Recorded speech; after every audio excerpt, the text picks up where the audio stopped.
Hi friends, నా పేరు శ్రీనివాస్. మీరు చూస్తున్నారు Srinu Telugu tech news.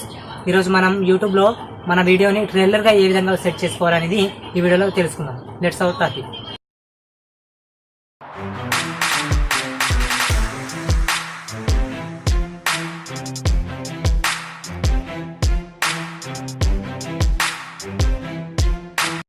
Friends, ముందుగా మనము క్రోమ్ బ్రౌజర్ని ఓపెన్ చేయాలి. మీరు మొబైల్లో కావచ్చు, పీసీలో కావచ్చు.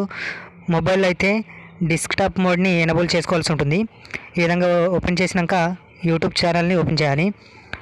యూట్యూబ్ని ఓపెన్ చేసిన తర్వాత మన ఛానల్లోకి వెళ్ళిన తర్వాత మన ఛానల్ ఐకాన్ పైన రైట్ సైడ్లో ఉంటుంది. దానిపైన క్లిక్ చేసినట్లయితే యువర్ ఛానల్ అని ఉంటుంది. యువర్ ఛానల్ పైన క్లిక్ చేయాలి.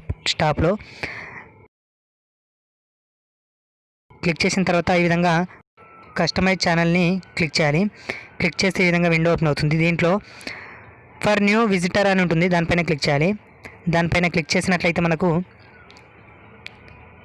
ఈ విధంగా మనకు ఓపెన్ అవుతుంది. ఇక్కడ చూడొచ్చు మీరు ఇంట్రో ఏ విధంగా క్రియేట్ చేయాలనేది నేను ట్రైలర్గా పెట్టుకున్నాను. ఈ విధంగా దీన్ని పెట్టుకోవాలన్నా మార్చుకోవాలన్నా కింద ఆప్షన్స్ ఉంటాయి. చేంజ్ ట్రైలర్ అలాగే రిమూవ్ ట్రైలర్ అని ఉంటుంది. దానిపైన క్లిక్ చేసినట్లయితే మనం కొత్త వీడియో పెట్టుకోవచ్చు, లేదా కిందది క్లిక్ చేస్తే రిమూవ్ చేయొచ్చు. మనం కొత్త వీడియో ఏది బాగుంటుంది ట్రైలర్గా పెట్టుకోవచ్చు అనమాట.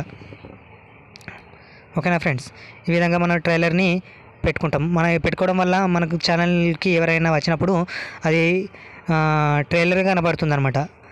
ఈ విధంగా మనకు ఇది ట్రైలర్ అనేది యూజ్ అవుతుంది. ఈ విధంగా మీరు ఏ విధంగా చేంజ్ చేసుకోవచ్చు ఫ్రెండ్స్. ఈ వీడియో మీకు నచ్చినట్లయితే నా ఛానల్ని సబ్స్క్రైబ్ చేయండి. అదేవిధంగా పక్కన ఉన్న బెల్ ఐకాన్ని క్లిక్ చేయండి. ఆ విధంగా చేయడం వల్ల నేను ఏదైనా వీడియో అప్లోడ్ చేసిన వెంటనే మీకు నోటిఫికేషన్ రూపంలో వస్తుంది. అందరికన్నా ముందు మీరు చూసే అవకాశం